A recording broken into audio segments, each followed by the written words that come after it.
ठरलं तर मग मालिकेच्या 20 ऑक्टोबरच्या भाग 2 मध्ये महिपत आता प्रचंड चिडलेला असतो व त्याला साक्षी सांगत असते की त्या अस्मिताकडे लक्ष देऊन आपण आपला आनंद स्पॉइल करणार आहोत का ना. तर प्रिया तिथे आता म्हणते की चला तुम्ही एन्जॉय करा, आम्हाला आता निघावं लागेल. तेव्हा नागराज म्हणतो की आम्हाला म्हणजे कोणाला, तुला जायचं असेल तरी जा, परंतु आता मी तर हा आनंद पूर्णपणे साजरा करणार आहे, कारण साक्षीला तिचा प्लॉट परत मिळाला आहे. तुला जायचं असेल तर जा, परंतु आपण तर इथे आता थांबून पार्टी करणार आहोत, असं नागराज प्रियाला सांगतो. तेव्हा प्रिया प्रचंड चिडते.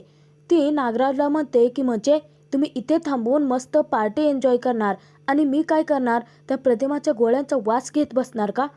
एक तर मला त्या प्रतिमाच्या रूममध्ये राहावं लागतं आहे आणि मी आत्ताच सांगते आहे की रात्री अपरात्री मला अचानकपणे जाग आली आणि मी जर त्या प्रतिमाचा चेहरा पाहिला ना तर मी जोराची किंचाळेन.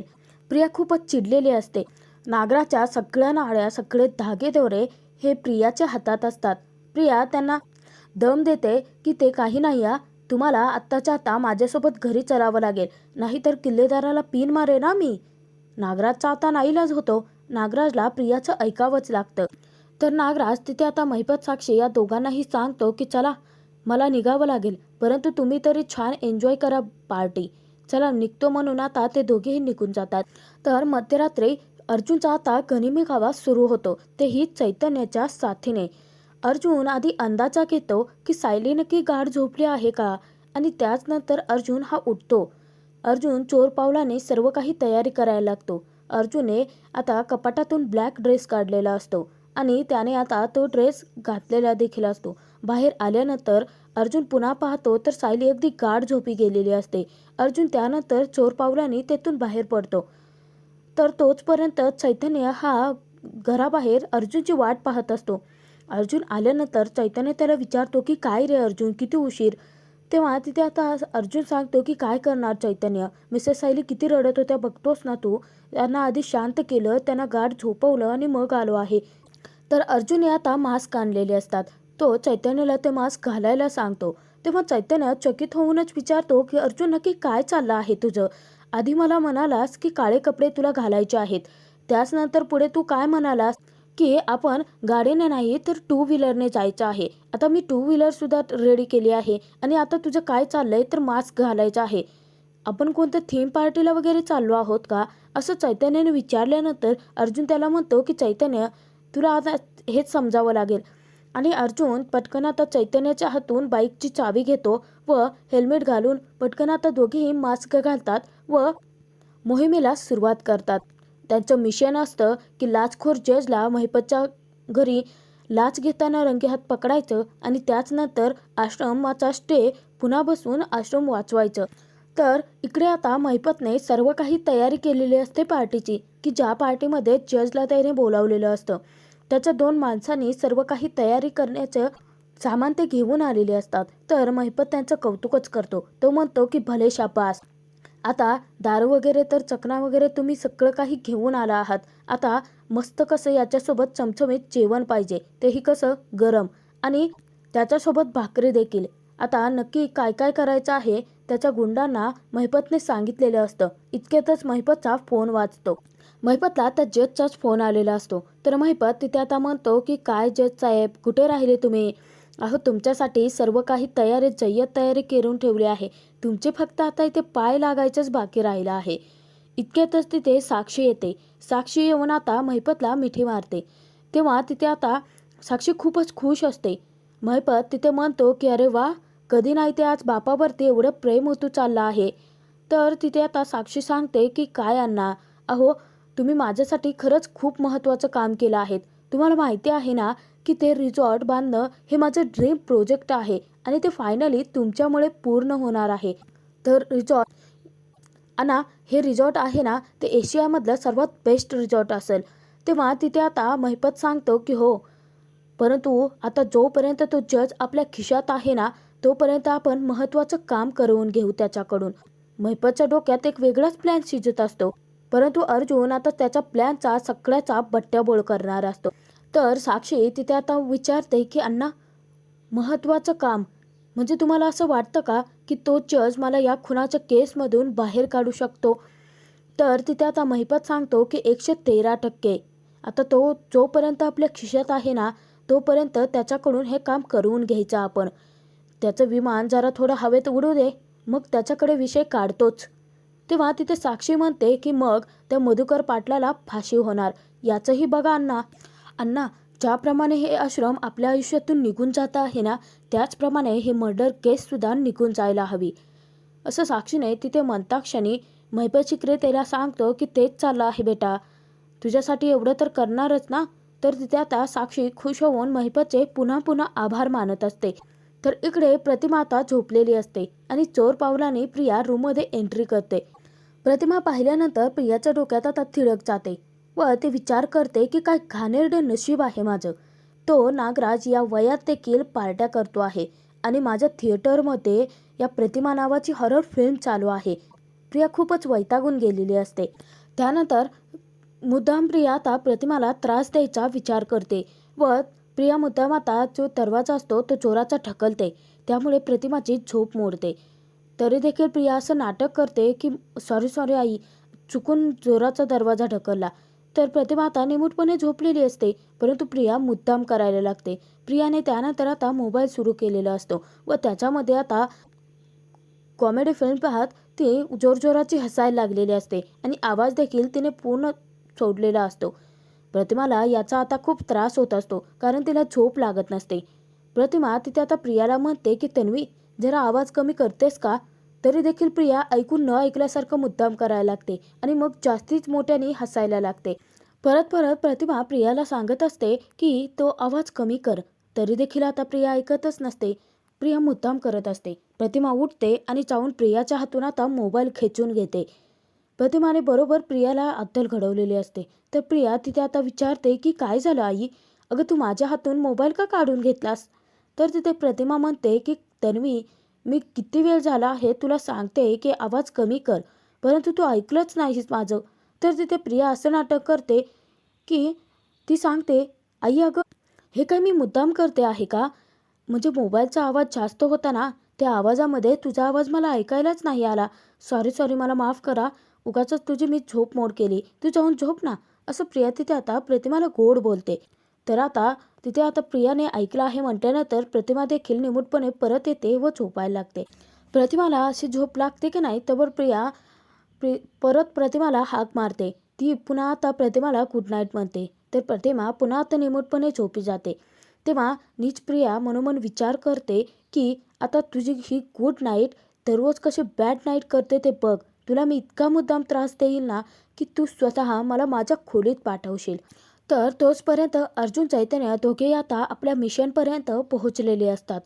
चैतन्याला अजूनही कळालेलं नसतं की अर्जुनच्या डोक्यात नक्की चाललं तरी काय आहे. अर्जुन आता तिथेच बाईक थांबवतो आणि तो चैतन्याला उतरायला सांगतो. चैतन्य अर्जुनला फक्त प्रश्नच विचारत असतो की अर्जुन नक्की काय चाललंय तुझं आणि इथे का उतरलो आहोत आपण. तर चैतन्याला अर्जुन सांगतो की चैतन्य, तुला सांगतोय ना उतर म्हणून, तर उतर पटकन. आणि चैतन्याला हाताला धरून अर्जुन आता त्याला घेऊन जातो. अर्जुनने चैतन्याला सांगितलेलं असतं की आपल्याला इथून पुढे आता चालत जावं लागणार आहे, कारण त्यांना महिपतच्या घराकडे जायचं असतं. तो जज महिपतसोबत जे रात्री पार्टी करत असतो ना, ते सगळं काही आता अर्जुनला रेकॉर्ड करायचं असतं आणि महिपतचा डाव त्याच्यावरतीच उलटवून लाचखोर जजला देखील चांगलाच धडा शिकवायचा असतो. तर आता इकडे महिपतने त्या लाचखोर जजला पार्टीसाठी बोलावलेलं असतं.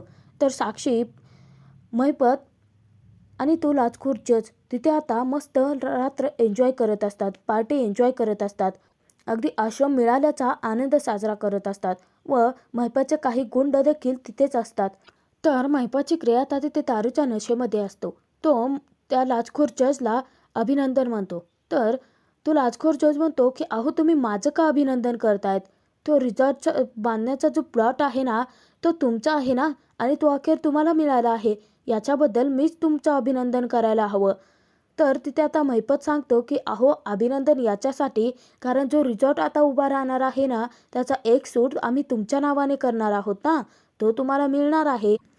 कसं आहे ना, आता तुमचा बँक बॅलन्स देखील वाढणार ना. तेव्हा तिथे आता महिपतला तो जज म्हणतो की असं आहे तर मग आता तुम्ही जो प्लॉट मला देणार आहात ना, त्याचबद्दल देखील अभिनंदन करा. तेव्हा तिथे आता महिपत साक्षीकडे पाहत असतो. तर तो लाचखोर जज आता विचारतो की काय झालं, देणार आहात ना तुम्ही मला प्लॉट? तर तिथे साक्षी सांगते की ऑफकोर्स. अहो जज साहेब, रिसॉर्टमधला एक सूट तुमचा असेलच की.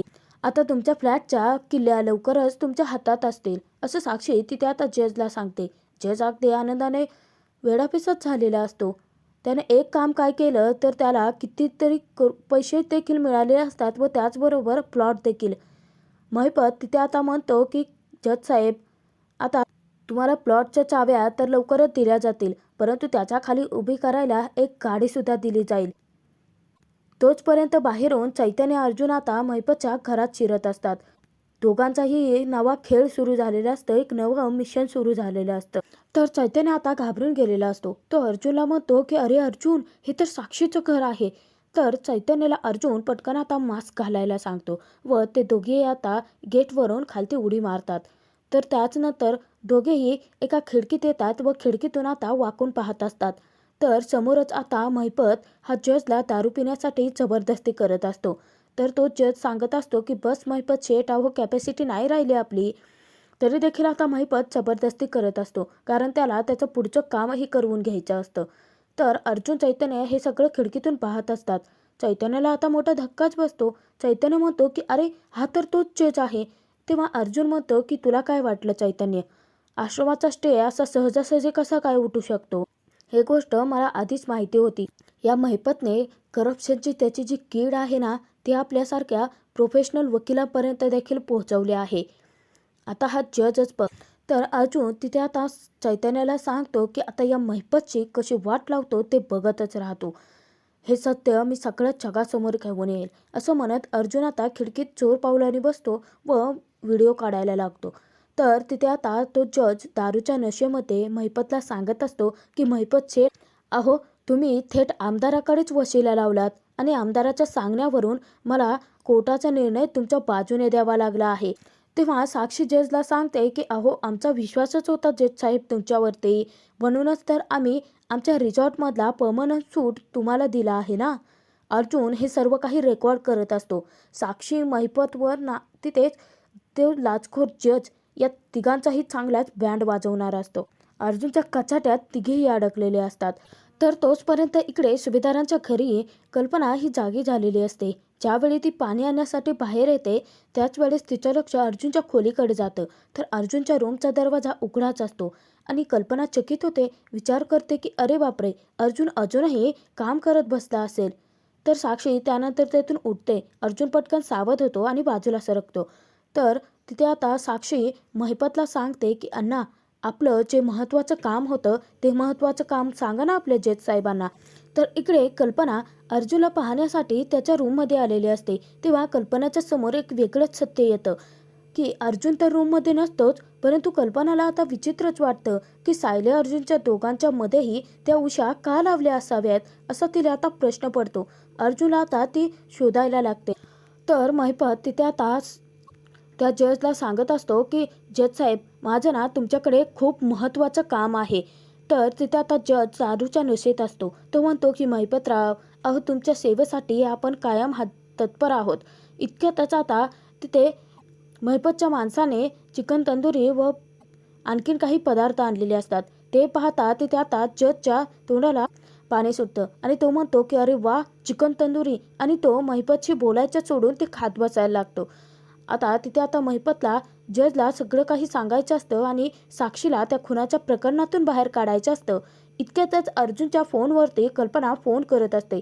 अर्जुन चकित होतो व चैतन्याला म्हणतो की अरे बापरे, मॉम अजूनही जागे आहे, परंतु ती मला फोन का करत असेल? तर इकडे कल्पना मात्र खूपच काळजीत असते. अर्जुन फोन कट करतो. तेव्हा कल्पनाला आता अर्जुनची आणखीनच काळजी वाटायला लागते. अर्जुन नक्की कुठे गेला असेल याचा ती विचार करत असते.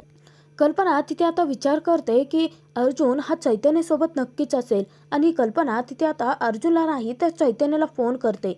तर तोचपर्यंत तो जज तिथे आता महिपतला सांगतो की महिपतराव, कसं आहे ना, आपला घसा कोरडा झाला होता ना, तो जरा ओला केला, बोला ना काय बोलायचं होतं तुम्हाला.